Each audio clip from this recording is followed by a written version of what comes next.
29 से आपका एग्ज़ाम है और इन्होंने वैकेशन डिक्लेयर कर दिया है ना। थोड़ा कॉन्ट्राडिक्टरी लग रहा है ये सिचुएशन जो है अभी, लेकिन खैर आपका एग्ज़ाम भी होगा तो आपको घर पे ही देना है और सबमिट भी आपको ऑनलाइन ही करना है, तो एग्ज़ाम कंडक्ट तो करा ही सकते हैं ना। एग्ज़ाम में तो कोई दिक्कत नहीं होगी, एग्ज़ाम तो आपका ऑनलाइन ही होगा भी तो। और वैकेशन तो क्या ही अब बोला जाए, इतने टाइम से वैकेशन ही चल रहा है, तो वैकेशन बोलना ही नहीं चाहिए उनको पहली बात तो, कि दिवाली वैकेशन है। वैसे ही आपका वैकेशन ही चल रहा है इतने टाइम से, है ना।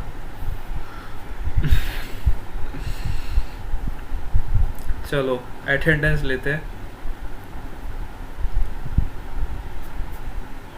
Ayushi Chaudhary, Heer Patel, present sir. Atulya Joseph, Harsh Gamit, present sir. Tisha Rami, present sir. Anup Chaudhary, Komal Chaudhary, Maitri Pancholi, present sir. शुभने,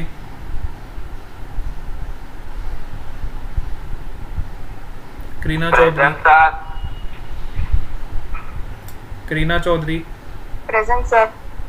वत्सल, Krisha Bakhta, Hetvi Patel, present sir. Dhiraj, present sir. Bhuvneshwari, Palak Chaudhary, Deep Gamit, Nand Patel, Nisarg Panchal, Karnavi, present sir. Khyati, present sir. Priyank,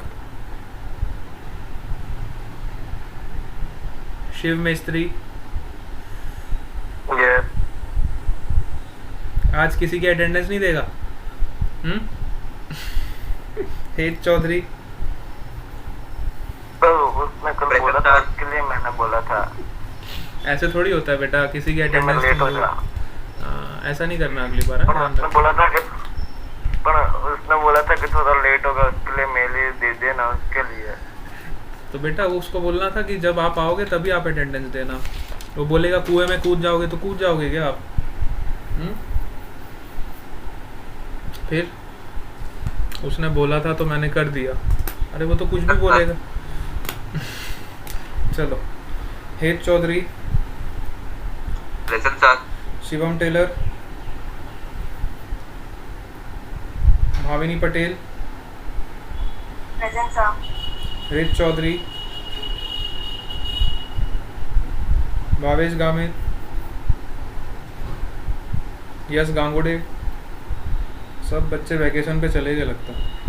हर्ष पटेल,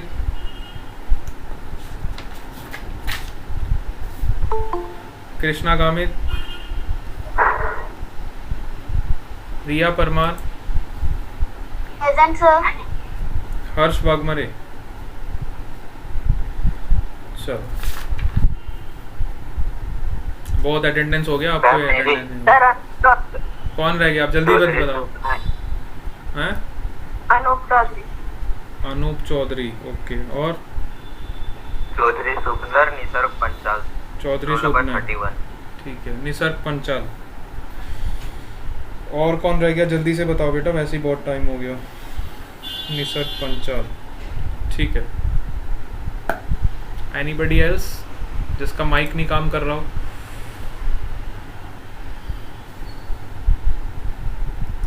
चलो क्लास स्टार्ट करते हैं अपन। कल हमने कहाँ तक डिस्कस कर लिया था बेटा? कहाँ तक पहुँच गए थे हम? यस, सबको लॉज ऑफ रिफ्लेक्शन क्लियर हो गए बढ़िया से? Yes, sir. इसके बाद रियल इमेज और वर्चुअल इमेज का भी कंसेप्ट क्लियर हो गया? Yes, sir. बहुत बढ़िया। इसके बाद मैंने आपको बोला था बेटा सभी लेटर्स की इमेज बनानी थी A to Z। कितने बच्चों ने घर पे किया?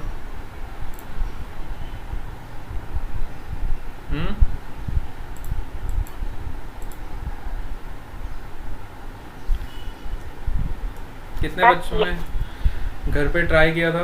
मैंने आपको बोला था ना हर लेटर्स की आप इमेज बनाना, मिरर लगा देना और देखना उसकी मिरर इमेज कैसी आती है और मुझे बताना कितने इमेज आपकी सीधी है और कितनी इमेज आपकी टेढ़ी हो गई। जैसे बी में आपकी इमेज उल्टी हो जाती थी, है ना? सी में क्या होगा बताओ?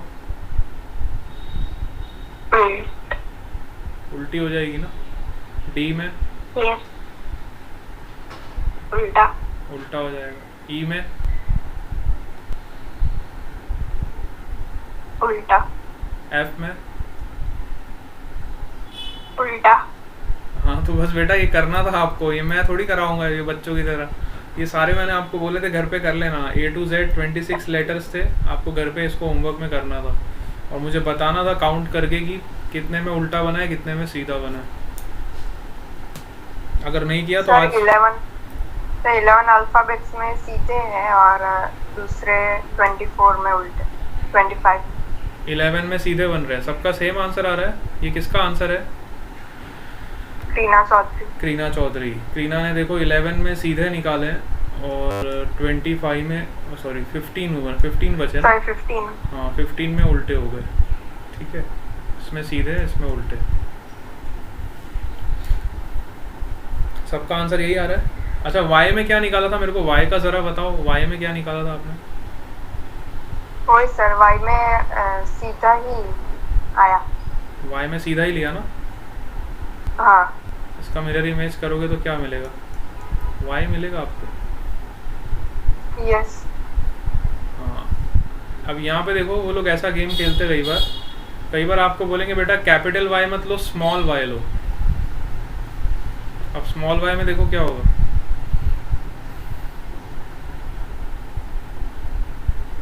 सीधा आएगा उल्टा आएगा?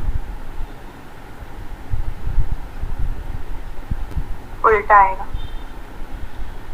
ऐसा कुछ आ जाएगा ना?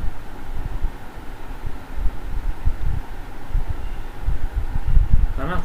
तो ये ध्यान रखना है आपको, केस का भी ध्यान रखना पड़ेगा। वाई वाला इसलिए इम्पोर्टेंट है क्योंकि इसमें अपर केस में देखो सीधा मिल रहा है और अगर मैं इसका लोअर केस लेता हूँ मतलब स्मॉल लेटर में लेता हूँ तो उल्टा मिलेगा।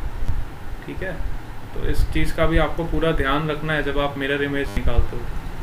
ठीक है, काफ़ी इंटरेस्टिंग क्वेश्चंस बन जाते हैं इस पर। खैर ये तो मैंने आपको गेम की तरह दे दिया था ताकि आपको थोड़ा मज़ा आए। तो कल हमने मिरर के बारे रिलेटेड सारी चीज़ें पढ़ ली थी। हमने इमेज के बारे में भी काफ़ी सारा नॉलेज ले लिया था। रियल इमेज वर्चुअल इमेज हम सबको क्लियर हो गया। इस पॉइंट में किसी को कोई डाउट नहीं है ना? Laws of reflection, real image and virtual image, यहाँ तक सब क्लियर हो? इसमें कोई भी डाउट है तो बताओ, नहीं तो फिर हम आगे चलते हैं। यस बेटा?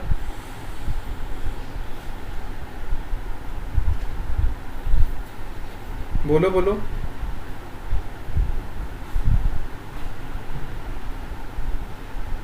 क्लियर? Yes sir. चलो अब हम बात करेंगे कर्व्ड मिरर्स की। कल हमने प्लेन मिरर्स की बात कर ली थी सारी, आज हम बात करेंगे कर्व्ड मिरर्स की। ठीक है, कर्व्ड मिरर्स कैसे होते हैं आपके?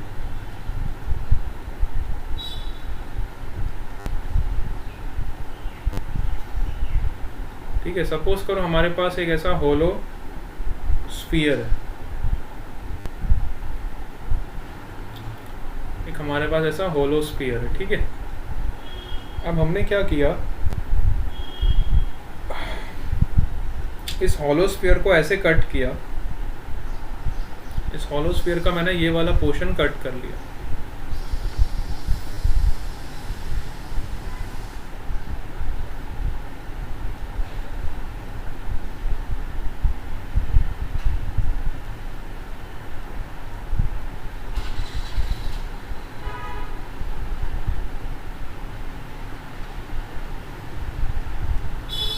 हॉलो स्फीयर का मैंने, ये मेरा एक हॉलो स्फीयर है, इसमें से मैंने ये वाला पोर्शन कट कर दिया।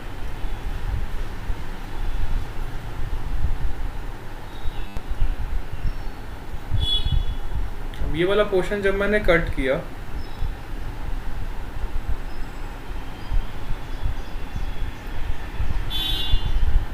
और इसके आउटर वाले पार्ट को मैंने सिल्वर्ड कर दिया, मतलब पॉलिश कर दिया।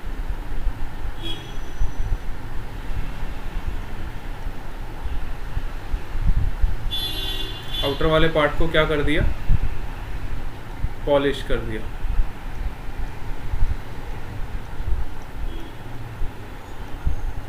तो इनर वाला पार्ट इसका क्या हो गया, रिफ्लेक्टिंग पार्ट। ठीक है, इनर वाला पार्ट इसका कैसा हो गया,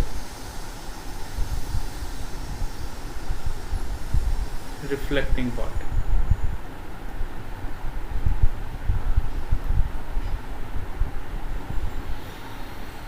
तो इस टाइप के मिरर को हम बोलते हैं, इस टाइप के मिरर को हम क्या बोलते हैं, concave mirror.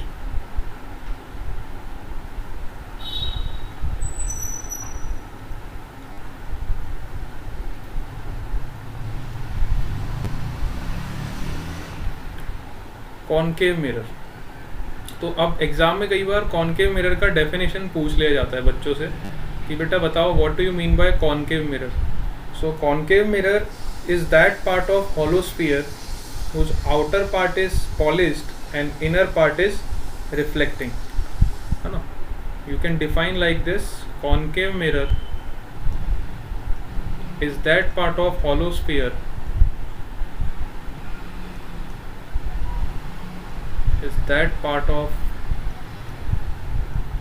a hollow sphere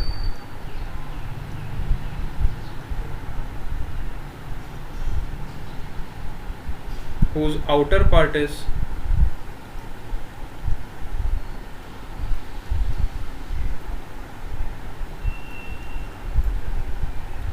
polished and inner part is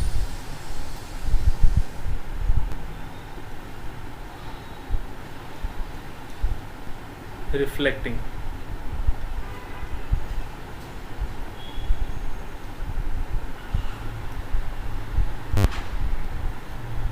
ठीक है, तो ये आपका कॉनकेव मिरर का डेफिनेशन हो गया। कर्व्ड मिरर्स को हम स्फेरिकल मिरर्स भी बोलते हैं। Curved mirrors are also known as your spherical mirrors. और इनके दो पार्ट्स होते हैं।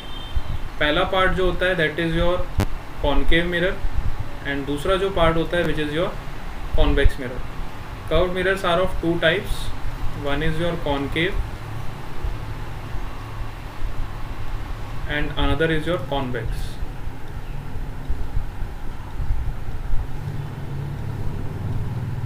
One part is your concave, another part is your convex।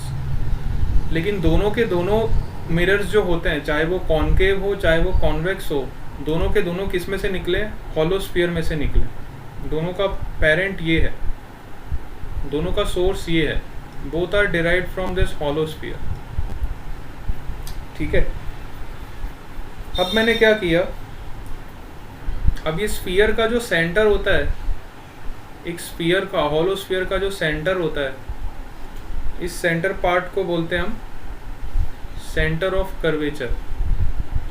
Hollow sphere का जो सेंटर होता है इसको हम बोलते हैं, जिसमें से हमने इस ये वाले सेक्शन को कट किया है और हमने ये मिरर बनाया है। तो इस मिरर का एक सेंटर तो होगा ना, जिसमें से हमने इसको कट किया। तो जिस मिरर में से हमने, जिस हॉलो स्फीयर में से हमने इस पार्ट को कट किया है, उसके सेंटर को हम बोलते हैं सेंटर ऑफ कर्वेचर। उसके सेंटर को क्या बोलते हैं, सेंटर ऑफ कर्वेचर। और उस हॉलो स्फीयर के रेडियस को हम क्या बोलते हैं, रेडियस ऑफ कर्वेचर। इस हॉलो स्फीयर के रेडियस को हम क्या बोलते हैं, रेडियस ऑफ कर्वेचर।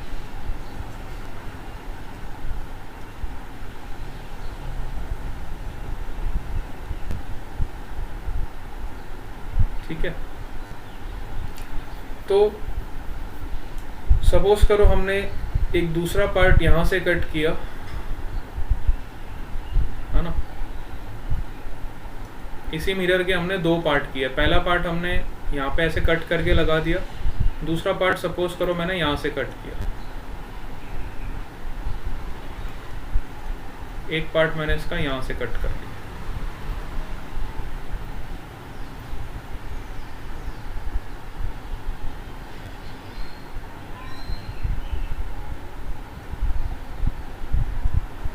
ठीक है, तो ये वाला जो पार्ट मैंने कट किया, ये जो ब्लू वाला पार्ट है, इसको मैं यहाँ पे ऐसे शो कर देता हूँ। ठीक है, अब मैंने क्या किया, इसके इनर वाले सरफेस को पॉलिश कर दिया। इसके इनर वाले सरफेस को क्या कर दिया, पॉलिश कर दिया। और आउटर वाला सरफेस आपका कैसा हो गया, रिफ्लेक्टिंग।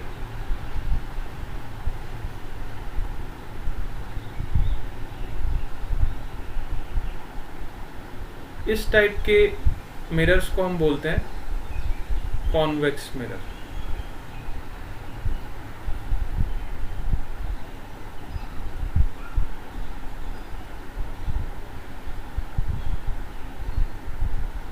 इस टाइप के मिरर को हम क्या बोलते हैं, कॉन्वेक्स मिरर। तो कॉन्वेक्स मिरर की भी अब आप डेफिनेशन यहाँ से बना सकते हो। Convex mirror are that part of hollow sphere, similar definition आपको जैसे आपने कॉनकेव की बनाई वैसे ही आप कॉन्वेक्स की बनाओगे। Convex mirror are that part of hollow sphere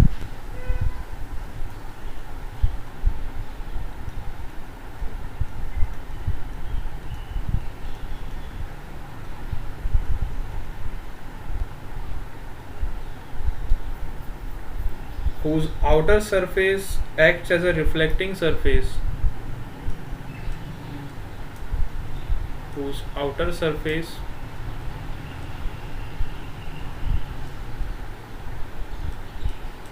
acts as a reflecting surface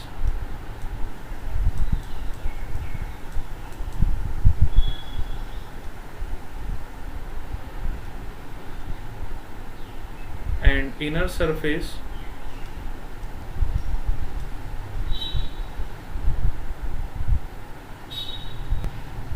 is polished।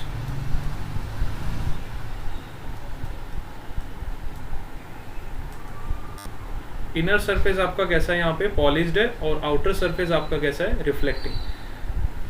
लेकिन अगर मैं बात करूं तो ये जो कॉन्वेक्स मिरर है ये भी आपका उसी हॉलो स्फीयर का पार्ट है, और ये जो कॉनकेव मिरर है ये भी आपका उसी हॉलो स्फीयर का पार्ट। अगर दोनों मैंने एक ही हॉलो स्फीयर में से कट किए, दोनों पार्ट को अगर मैंने एक ही हॉलो स्फीयर में से कट किए, तो दोनों का सेंटर ऑफ कर्वेचर सेम होगा और दोनों का रेडियस ऑफ कर्वेचर भी सेम होगा। दोनों का सेंटर ऑफ कर्वेचर भी सेम होगा, दोनों का रेडियस ऑफ कर्वेचर भी सेम होगा, क्योंकि मैंने एक ही स्फीयर में से दोनों को कट किया।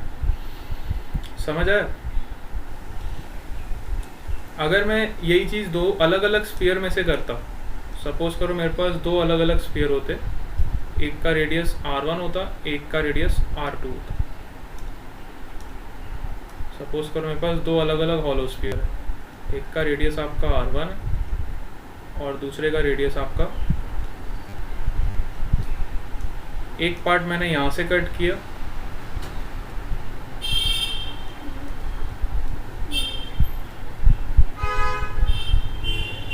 और एक पार्ट मैंने यहाँ से कट किया।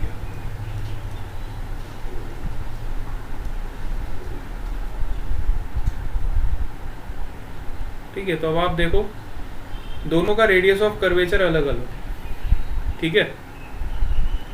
अभी मैं ये नहीं बोल सकता कि इन दोनों में से कौन सा आपका कॉनकेव है, कौन सा आपका कॉन्वेक्स है। अभी दोनों में से मैं ये नहीं बोल सकता कौन का कॉन्वेक्स है, कौन सा कॉनकेव है। लेकिन जैसे ही आपने सपोज करो ये वाले पार्ट को अलग किया, ये वाले पार्ट को आपने ऐसे अलग कर दिया, अब डिपेंड करता है कि आप इसके इनर वाले को पॉलिश करते हो कि आउटर वाले को पॉलिश करते हो। अगर आपने आउटर वाले पार्ट को पॉलिश कर दिया तो ये आपका कॉनकेव बन जाए, और अगर आपने इसके इनर वाले पार्ट को पॉलिश कर दिया तो ये आपका कॉन्वेक्स बन जाए। बात समझ पा रहे हो? इतनी बात Yes, सबको समझ आ रही है? तो इस सिचुएशन में मैं नहीं बता सकता कि कौन सा कॉनकेव होगा कौन सा कॉन्वेक्स होगा, वो डिपेंड करता है कि आप उसके कौन से पार्ट को पॉलिश करते हो, इनर को पॉलिश करते हो कि आउटपुट को पॉलिश करते हो। लेकिन हाँ, इतना मैं कह सकता हूँ कि इससे आप जो भी मिरर बनाओगे, whether you are making a concave और you are making a convex mirror, उसका रेडियस ऑफ कर्वेचर R1 होगा और उसका सेंटर ऑफ कर्वेचर C1 होगा। इससे आप जो भी मिरर बनाओगे इस हॉलो स्फीयर से, चाहे आप कॉनकेव बनाओ चाहे आप कॉन्वेक्स बनाओ, उसका रेडियस ऑफ कर्वेचर R2 होगा और उसका सेंटर ऑफ कर्वेचर C2। कहने का मतलब ये है कि ये अलग स्फीयर का पार्ट है और ये अलग स्फीयर का पार्ट है। ऊपर वाले केस में हमने दोनों मिरर्स जो कट किए थे वो एक ही स्फीयर में से कट किए थे। बात समझ आ रही?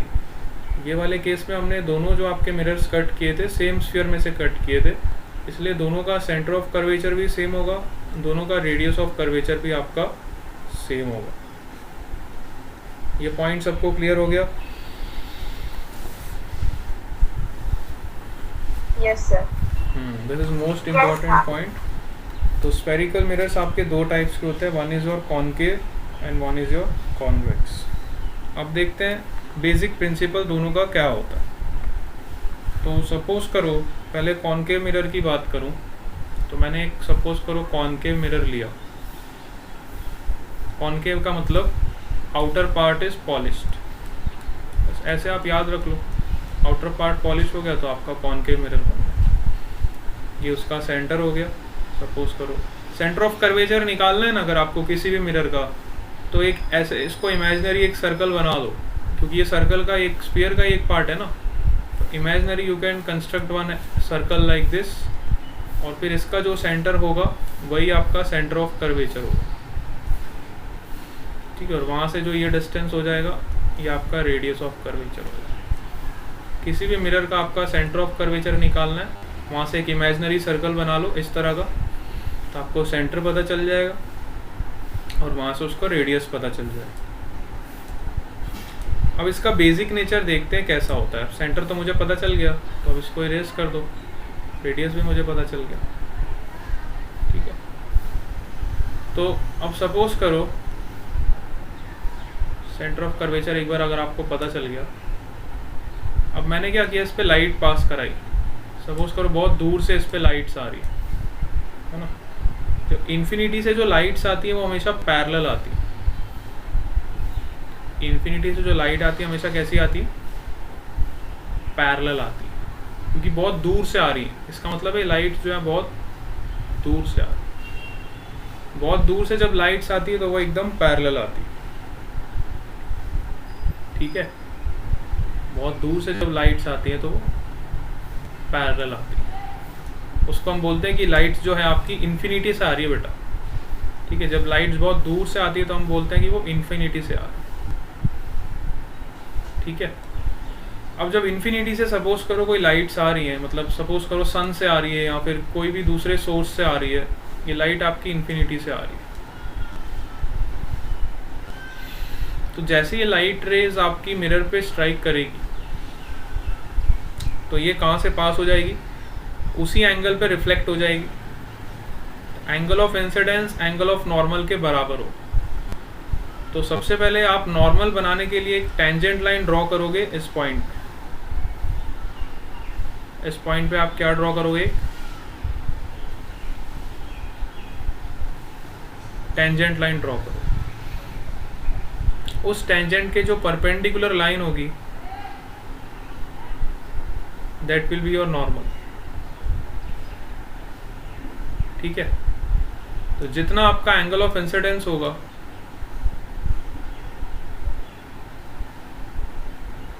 नॉर्मल के साथ, उतना ही आपका एंगल ऑफ रिफ्लेक्शन भी होना चाहिए। समझ आ रही बात? जितना आपका एंगल ऑफ इंसिडेंस होगा नॉर्मल के साथ, उतना ही आपका एंगल ऑफ रिफ्लेक्शन भी होना चाहिए। ये लाइट कुछ इस तरह से पास करेगी, एक्चुअली सेंटर ऑफ कर्वेचर थोड़ा शिफ्ट हो गया, ठीक है। हाँ, पता नहीं, जो भी है लाइट ऑफ रिफ्लेक्शन फॉलो करेगी।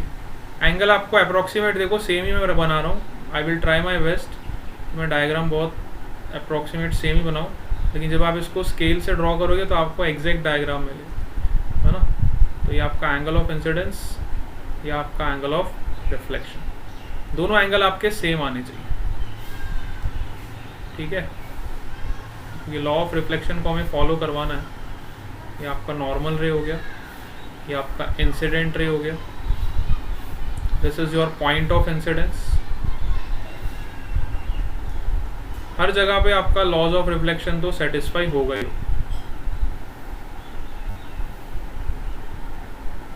And this is your reflected.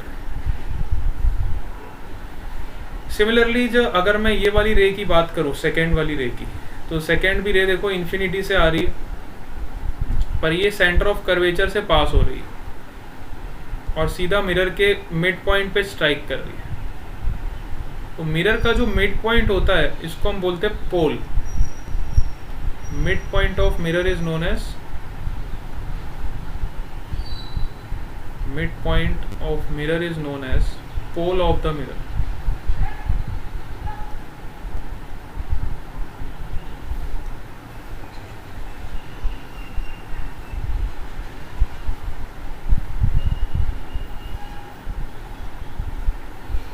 तो ये वाली जो रे आ रही है आपकी, बीच वाली जो रे है, ये देखो अगर मैं इस पॉइंट पे एक टेंजेंट लाइन ड्रॉ करूं,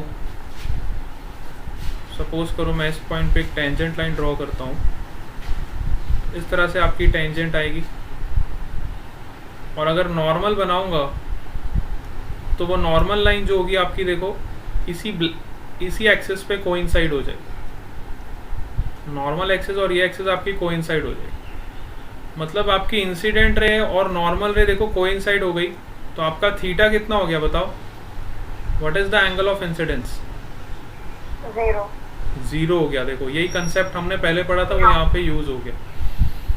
अगर आपका एंगल ऑफ इंसिडेंस जीरो है तो एंगल ऑफ रिफ्रैक्शन कितना होना चाहिए बताओ? जीरो। वो भी जीरो होना चाहिए। जीरो।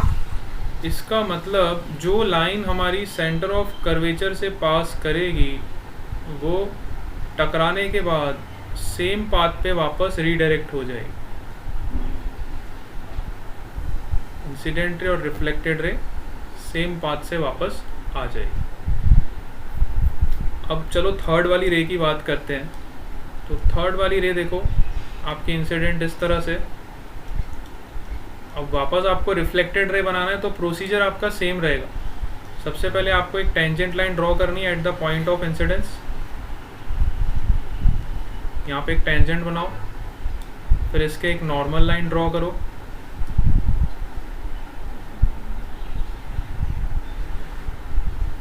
और फिर ये जितना एंगल पे आ रही है उतना ही एंगल पे आप अपने रिफ्लेक्टेड रे को शो करो।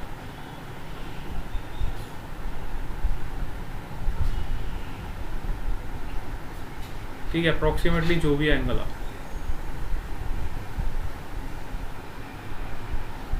ठीक है। तो जितना आपका एंगल आई होगा उतना ही आपका एंगल आर होगा।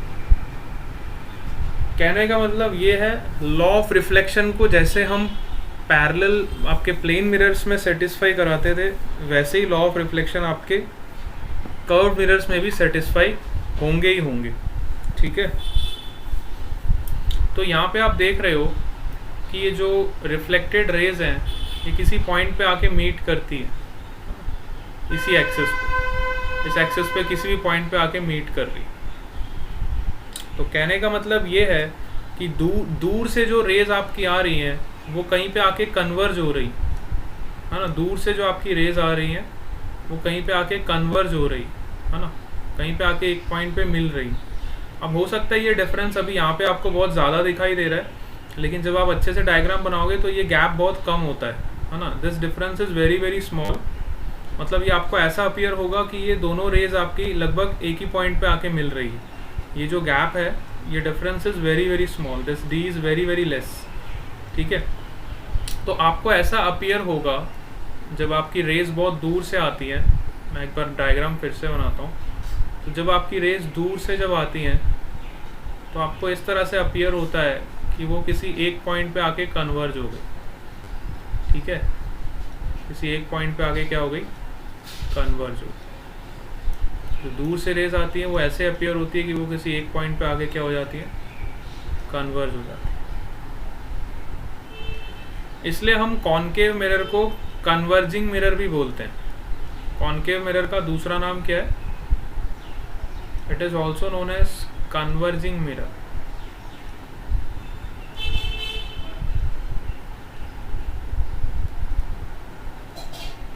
क्योंकि ये जो बहुत दूर से रेज आ रही हैं, उन सभी रेज को एक पॉइंट पे कन्वर्ज कर देते हैं, है ना।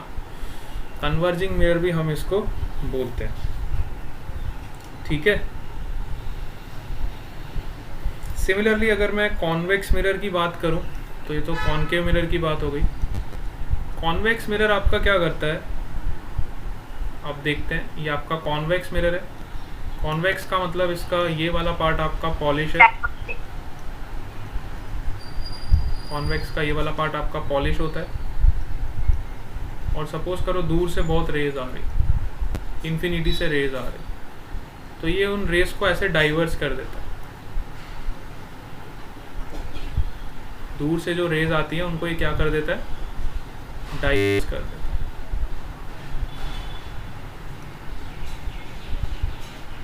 ठीक है, इस तरह से रेज को डाइवर्स करता है। तो अब ये असली में मीट नहीं होती है, इसको जब मैं एक्सटेंड करूंगा तब ये अपीयर टू मीट होती है।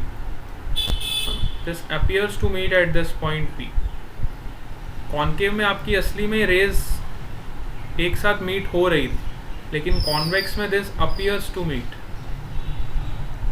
It appears to meet at point P.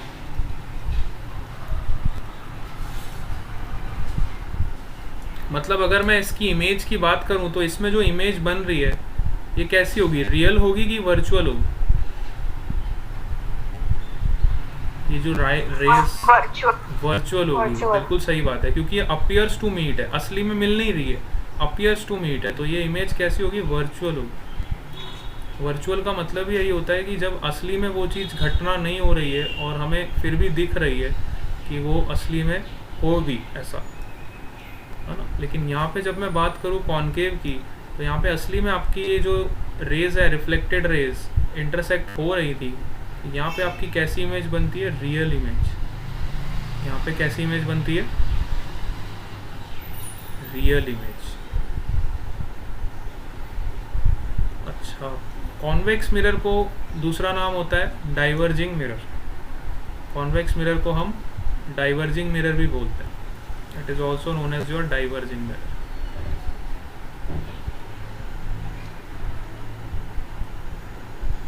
ठीक है, कॉन्वेक्स मिरर को हम क्या बोलते हैं, डाइवर्जिंग मिरर। अब आपके कुछ इंपॉर्टेंट टर्म्स होते हैं और कुछ इंपॉर्टेंट साइन कन्वेंशंस होते हैं जो हम नेक्स्ट क्लास में डिस्कस करेंगे। इंपॉर्टेंट जो आपके कुछ कंसेप्ट्स, मतलब कुछ टर्मिनोलॉजीज हैं जो आपको पता होनी चाहिए, जैसे centre of curvature, radius of curvature, कुछ तो मैंने आपको बता ही दिए, पोल भी बता दिया। इसके अलावा aperture, principal axis, principal focus, focal plane और फोकल लेंथ। कुछ टर्मिनोलॉजीज आपको और पता होनी चाहिए और कुछ साइन कन्वेंशंस भी आपको पता होने चाहिए, वो हम नेक्स्ट क्लास में डिस्कस करेंगे और इसको यहीं से फिर कंटिन्यू करेंगे। ठीक है बेटा, यहाँ तक सबको क्लियर हो गया? हाँ। Everyone clear up to this point? Yes, sir. Yes, Okay sir. beta. Yes. Bye bye to all of you.